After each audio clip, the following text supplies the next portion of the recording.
bigger moment happening. Uranus and Jupiter, who have been getting closer and closer and closer since Jupiter went direct on December 31st last year, are finally conjunct. And they're conjunct at 21 degrees, 49 minutes, while the sun is almost at that square to Pluto. But to me, this is like the loudest, most confetti cannon, wild, wacky, inflatable tube guy moment of all the transits is this Jupiter Uranus conjunction in Taurus. And so I know that we have lots of notes about it. Janessa, do you want to lead us off? Just how do you read this? Sure. Yeah. So to backtrack a little bit with Uranus and Taurus, I really loved something that Austin Coppock said on the Astrology podcast. I think it was for the year ahead episode for 2024. And it wasn't quite a throwaway comment, but they didn't really elaborate on it.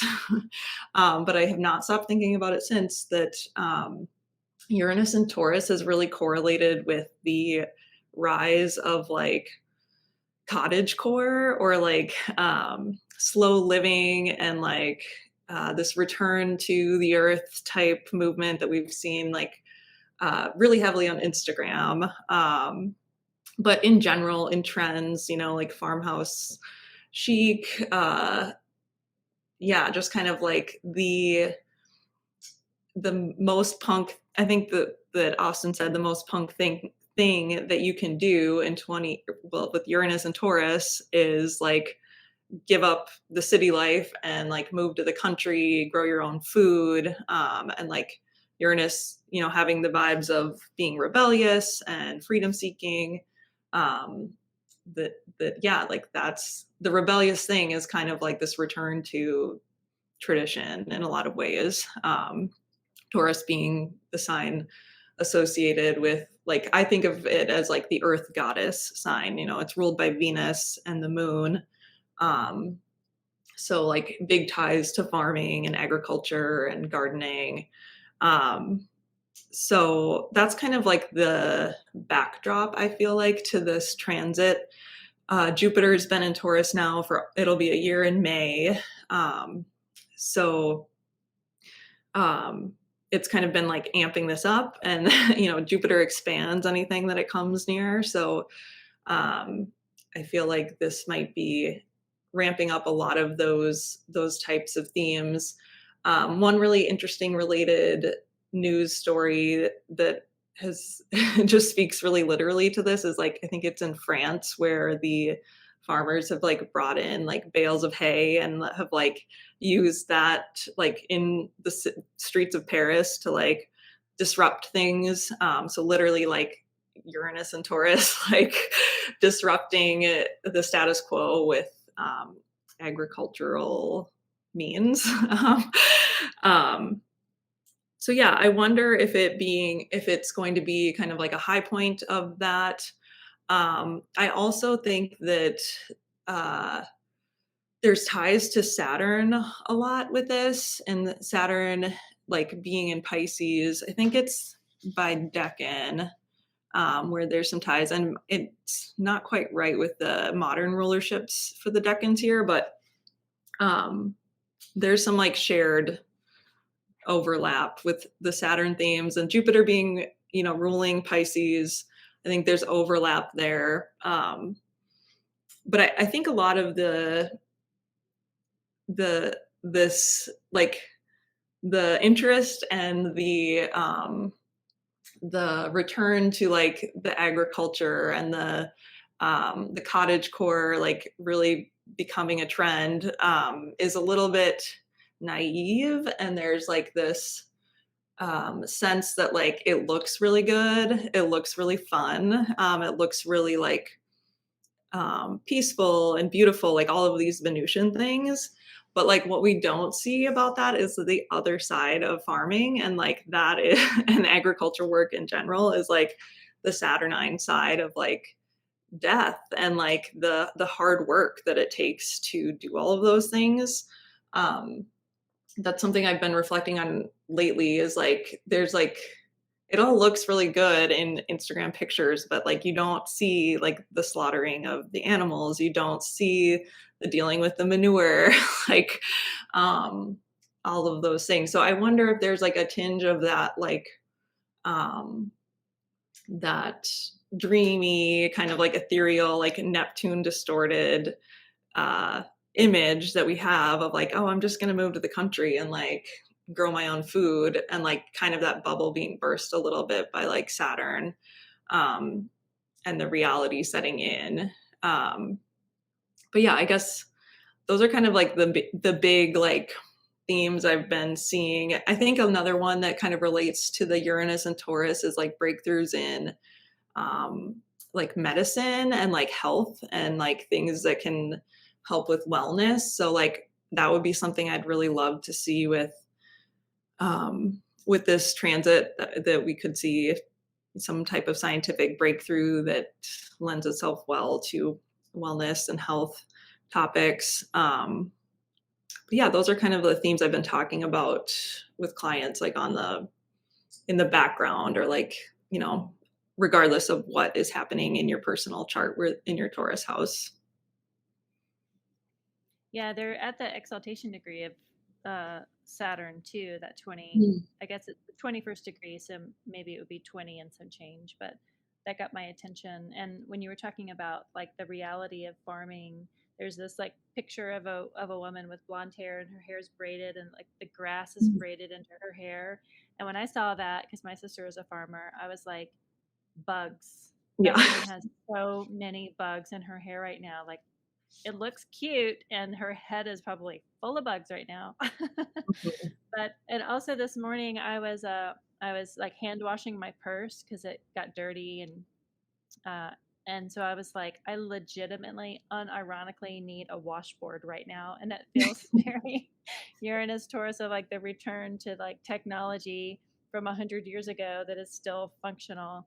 And when you spoke about like breakthroughs in medicine, I have a brother that had kidney failure at 19 and has a couple of kidney transplants. And he joking around, he's like, I just need a 3D printed kidney. And I'm like, this is a transit that maybe would break through and like have artificial organs that would be, you don't have to wait for a cadaver to have an organ transplant, that maybe we can 3D print an organ for your body so that you can become the bionic man that you've always wanted to be, like that will save your life and keep you off dialysis, and have that breakthrough moment, because that's what Uranus is, a disruptor of the norm. And disruption can be annoying, and it can be harmful, and it can be devastating. Disruption can also be the crack open of light that we need in a situation. And so Jupiter there being a benefic, hopefully that breakthrough is something that is positive in a realized, a tangible Taurian earthy way that we can all experience. And also that the moon, so Taurus can't see its ruler Venus because it's in Aries, but it can see the moon. That barely, at that moment, the moon is just hanging around long enough to see. um, it's at 29 degrees and 39 minutes, so it's like just within witnessing view before it moves over into Libra.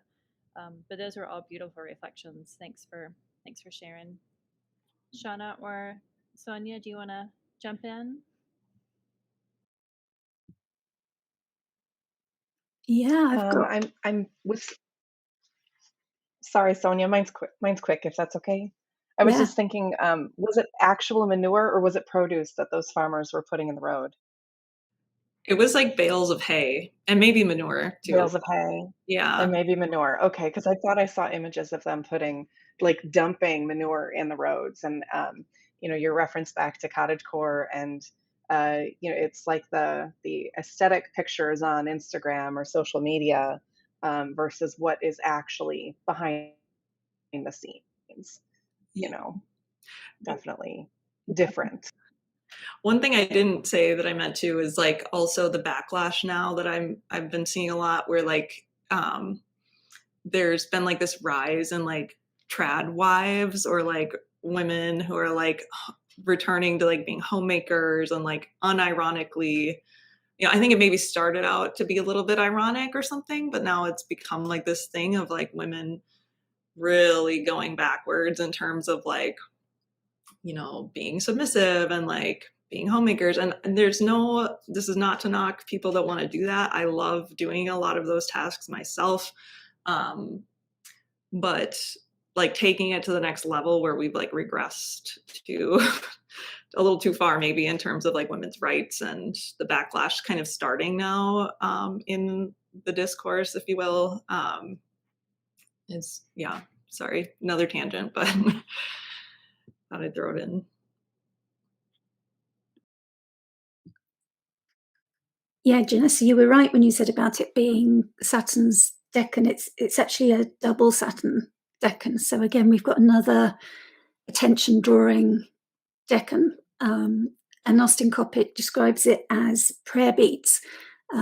It's the decan where you've kind of, and it's also, what's the card? The Seven of Pentacles, where you've done all the work, you've put everything in that you can, and then you've got to leave it to the fates to decide what's going to happen.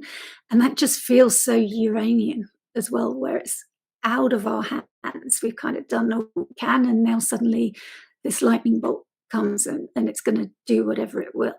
And he talks about in Taurus that particularly things like insurance come in because humans find ways to get around the fates. So particularly in things like farming, crops can fail. So you can put in all that work and do all that slow and steady Taurus thing of the planting and the nurturing and everything, and still the weather can suddenly throw a curveball at you.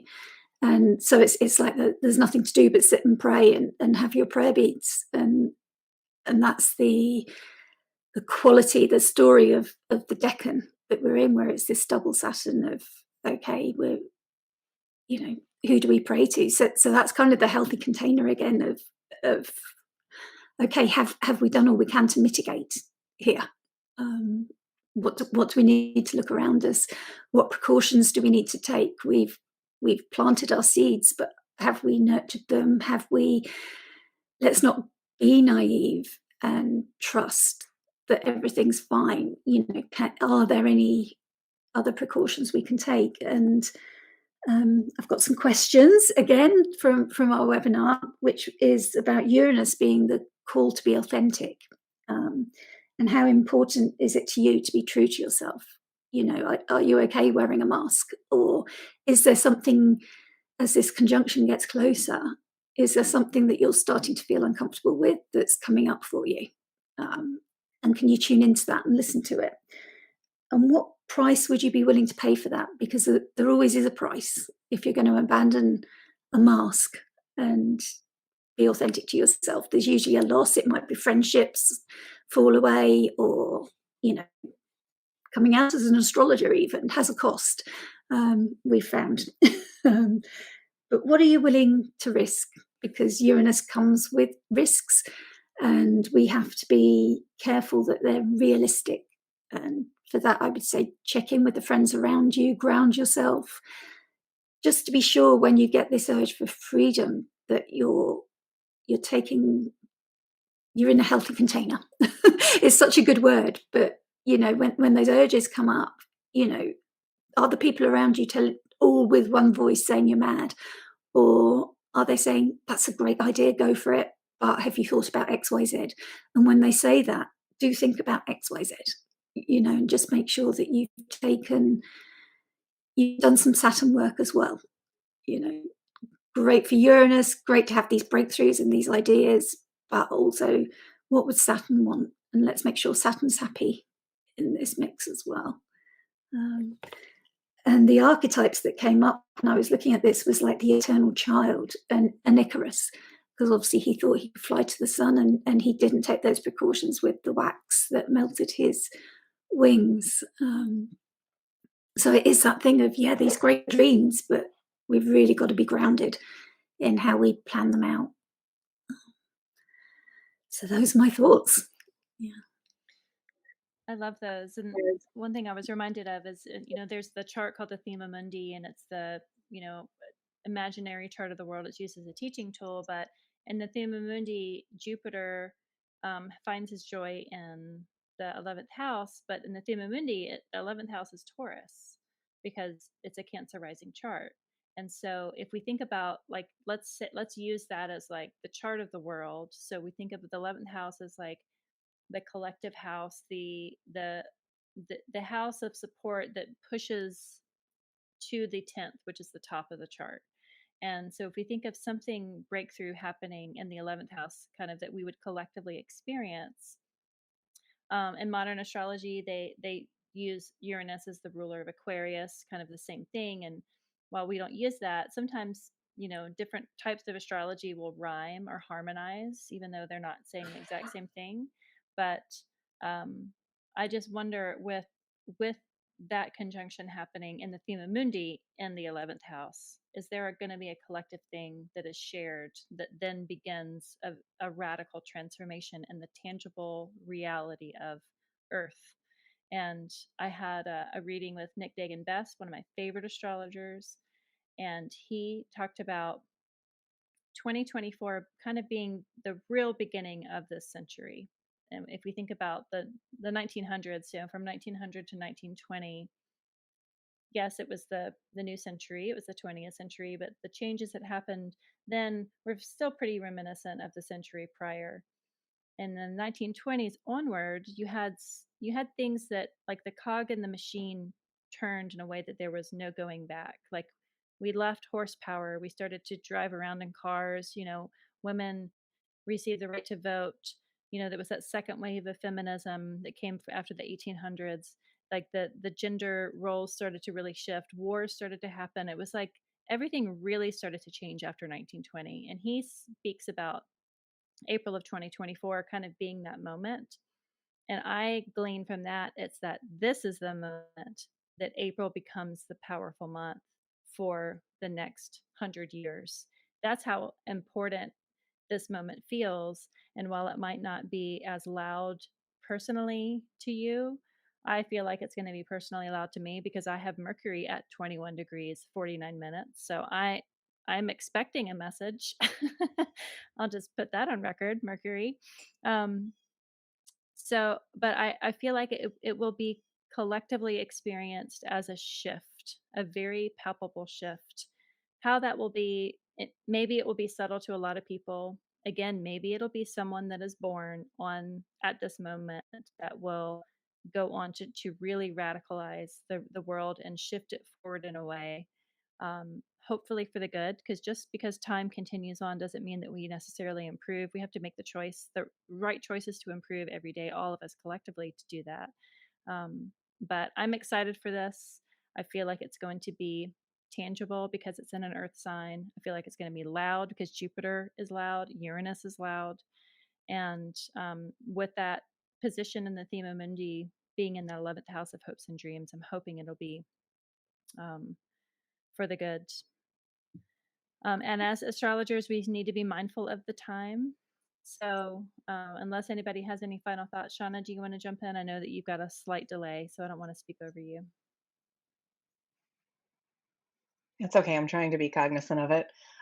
The only thing I was thinking is, when you mentioned a cog turning, how beautiful is it that Uranus has like that 84-year cycle too? Um, and it would push us just into the next century.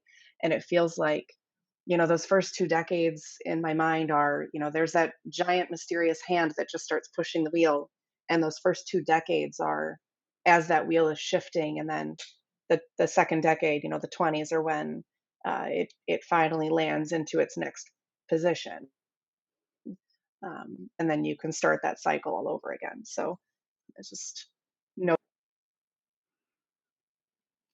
Yeah. Yeah, and in Chinese astrology, they have 20-year periods, and period 9 started with the new moon in February. And so we have this 20-year period that corresponds with the Pluto ingress into Aquarius. I mean, there's lots of ages and lots of studies all over the world. It's not just astrology that kind of look at these periods of time. And this year is a kind of a potent time for all sorts of those timing techniques, across oracle use, whether it's Chi Mendujai or Western astrology.